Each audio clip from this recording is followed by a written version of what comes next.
Hi friends, आज के Sunday ताई आज के खाওয়ার ইচ্ছে হলো পোলাও আর মটন খাওয়ার ইচ্ছে হয়েছে।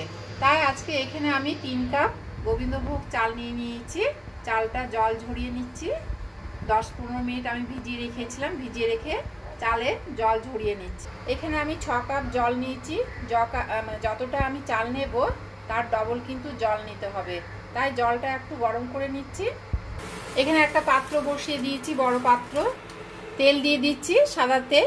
পরে আমি আবার ঘি দেব। আগে সাদা তেল দিয়ে পেঁয়াজগুলো ভেজে নিচ্ছি। এখানে গোটা গরম মশলা দিয়ে দিলাম আর তেজপাতা দুটো দিয়ে দিলাম। ফোড়নটা হয়ে গেছে। এরপর এখানে পেঁয়াজ কুচানো দিয়ে দিলাম, দিয়ে পেঁয়াজগুলোকে একটু ভেজে নিচ্ছি অল্প করে। একটু ব্রাউন কালার হলে পেঁয়াজগুলো ভাজা হয়ে যাবে। এখানে লবণ দিয়ে দিচ্ছি হাফ চামচ, দিয়ে এরপরে মিষ্টি দিয়ে দিচ্ছি। মিষ্টিটা কিন্তু বেশি করে দিতে হবে। 4 চামচ মিষ্টি দিয়ে দিলাম, দিয়ে ভালো করে মেখে নেব। একটু মিষ্টি মিষ্টি পোলাও কিন্তু ভালো লাগে খেতে। কালারের জন্য হলুদ গুঁড়ো দিয়ে দিচ্ছি। এখানে ফুড কালার দিলেও হয়, আমি ফুড কালারটা ব্যবহার করছি না। গোলমরিচ গুঁড়ো দিয়ে দিলাম 2 চামচ, দিয়ে আবার ভালো করে মাখবো। এদিকে কিন্তু পেঁয়াজ ভাজা ভাজা হয়ে গেছে, বেশ ব্রাউন কালারও হয়ে গেছে। এখানে কিন্তু আমি এই পোলাওয়ের সঙ্গে টক দই দেব। 1 চামচ, 2 চামচ,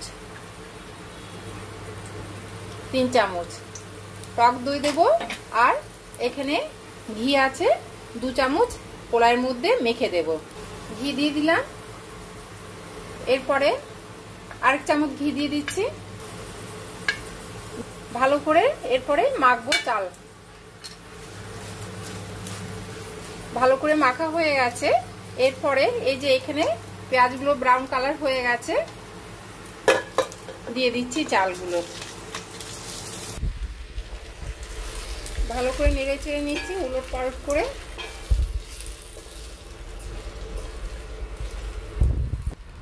চালগুলো ভাজতে ভাজতে চালগুলো অনেকটাই ভাজা হয়ে গেছে। এর মধ্যে আমি এই যে কাজু কিশমিশ দিয়ে দিচ্ছি।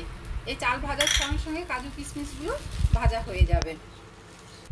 এরপর ভালো করে নেড়ে নিচ্ছি। দেখো ভাজা ভাজা হয়ে গেছে। এরপরে এখানে জল গরম করেছিলাম, হালকা উষ্ণ গরম জল এই পোলাওয়ের মধ্যে দিয়ে দিলাম। দিয়ে ভালো করে একটু নেড়ে চেড়ে ওপর নিচ করে নেড়ে চেড়ে নিচ্ছি।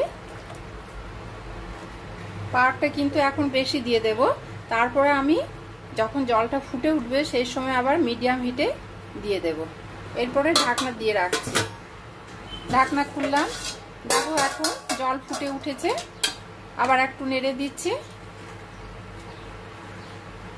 এরপরে কিন্তু আমি পাওয়ারটা কম করে মিডিয়াম হিটে রেখে দিচ্ছি। হিটে করে দিয়ে এরপরে ঢাকনা দিয়ে আবার রাখবো। ঢাকনা খুললাম, মাঝে একবার নেড়ে দিচ্ছি।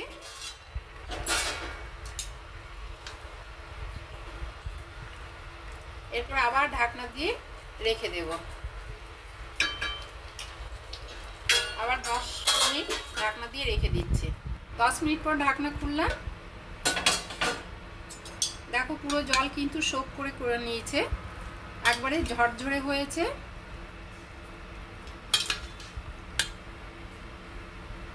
অল্প শক্ত শক্ত না থাকলে কিন্তু পোলাও খেতে ভালো লাগে না। জলের পরিমাণটাও কিন্তু ঠিক হয়েছে। অলরেডি কমপ্লিট বাসন্তী পোলাও। তোমরা নিশ্চয়ই দেখেছো ভিডিওটা। এর সঙ্গে কিন্তু মটন হবে আজকে সানডে স্পেশাল। দেখো কি সুন্দর ঝরঝরে হয়েছে।